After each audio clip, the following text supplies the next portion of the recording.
Hello and welcome to episode 2 of season 2 of Free Speech, the Natural United podcast, where we bring up issues that affect your everyday life and the environment that you live in.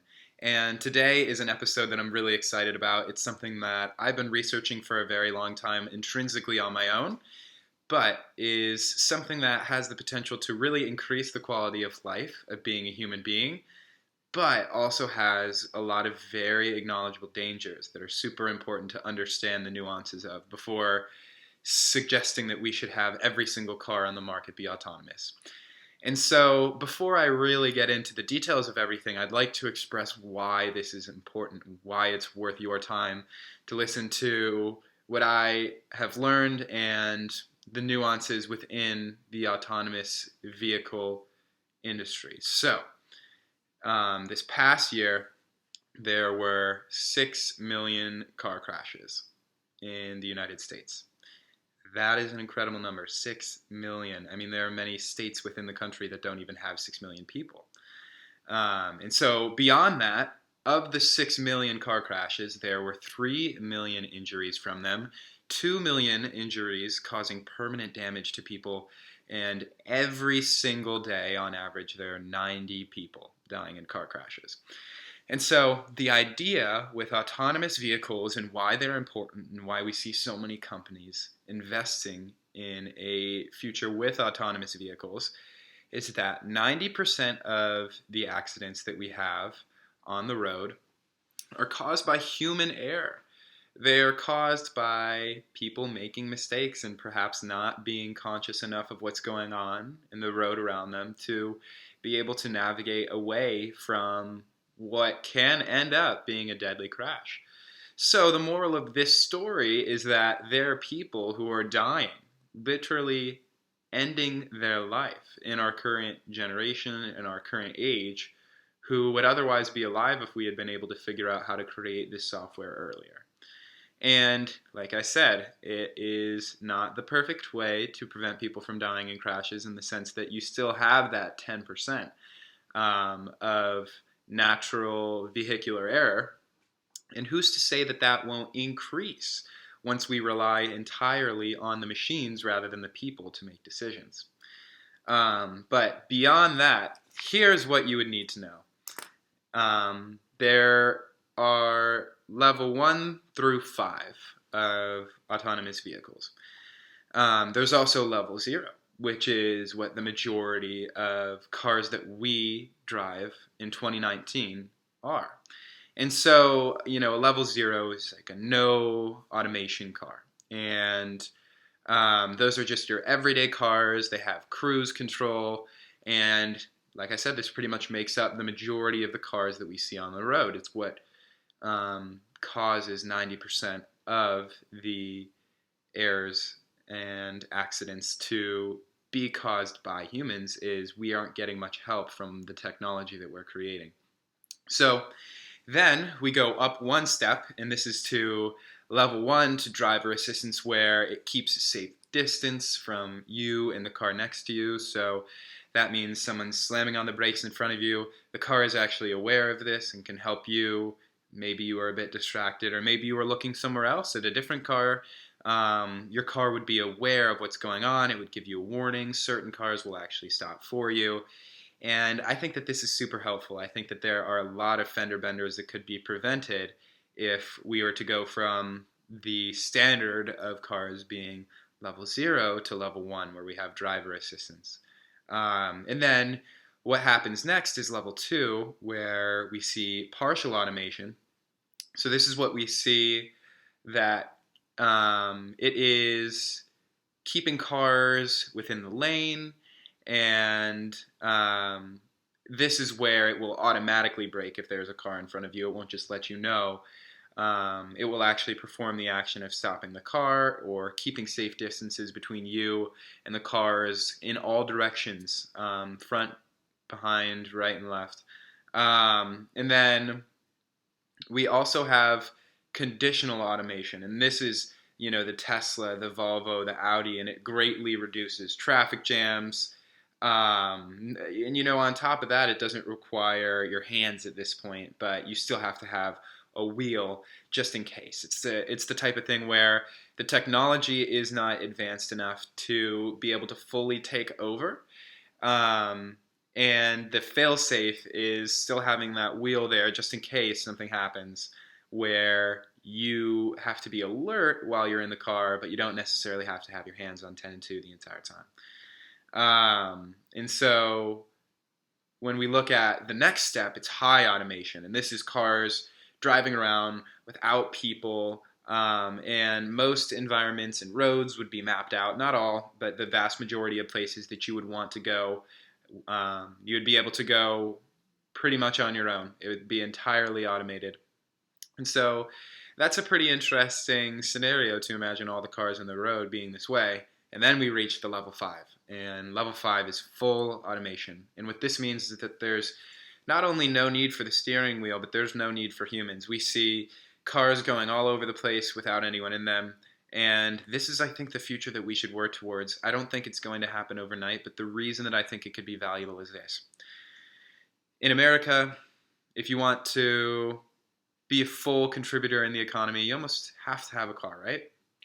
Well, not only are cars expensive, but they require a lot of materials from Earth. Like, we simply don't have enough materials to continuously give everyone the opportunity to have a car. But in a scenario where we reach fully autonomous vehicles, not only will it be safer to be on the road, but I could imagine this as a scenario where people will not have a need to buy a car because they can simply order one off their phone or whatever device people have that far in the future.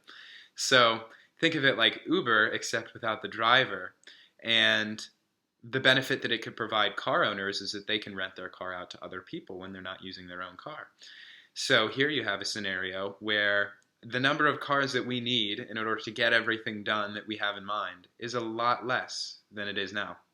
And I think that that could be very beneficial because certain people have cars simply because there is no cheap option otherwise. Whereas when they needed a ride, they could simply go on their phone, order one, and get to where they needed to go for a much cheaper cost than owning a car. I think that could enable people to accomplish more throughout their days and also have a lot more financial freedom. And so there are about 200 car companies who are spending money investing in autonomous vehicles, trying to discover how they can be the great innovator in the space. And it goes to show just how important it is. And there are many different qualities of autonomous cars that we've yet to discover a solution to. For example, extreme weather conditions. We can have rain get in the way of a camera and potentially be very catastrophic. We can also see tricky traffic patterns when roads are in a metropolitan area. Let's say you got New York City. There is a lot going on, and these cars are going to have to be absurdly intuitive to be able to understand what is going on around them at all angles. And then beyond that, here is my biggest concern. Here is something that I could not make this video without mentioning how instrumental it is for us to understand what could potentially go wrong here. And that is hacking. My concern is that when we have systems put in place for all of our cars and it's on, let's say, the internet or a private server or wherever this is located, there is a potential for someone to hack into the system and cause absolute mayhem. More so, I think, with autonomous vehicles than almost anything else, because sure, you could have a situation where someone could hack into your computer, they could steal all your information, but when there are millions of people on the road, if that gets in the hands of the wrong person who has malicious intent, I could see absolute catastrophe in the future. So perhaps the solution to that will be building enough fail-safes, creating enough people who monitor the systems to where we know with certainty that a large-scale event will never happen. Or maybe it's just the reason we'll never have autonomous vehicles. I think that we'll eventually be able to move past it, but I don't think that we should look to move past it simply so that we can make it the reality of our situation. I think we should be very, very careful with how we decide to go forward with it, because we don't want to maybe get the system up too early where we haven't worked out all the bugs and have more people die than would have had we just let them drive on their own. So there's that. There's also computer malfunction. Each of these cars, depending on who's manufacturing them, they need 30 to 100 computers. And within that number of computers, you can imagine, there's a lot of different points at which things could get messed up and eventually cause the death of people. So much like hacking, we're going to want to make sure that every possible problem that could happen, we have a solution to be able to solve that problem.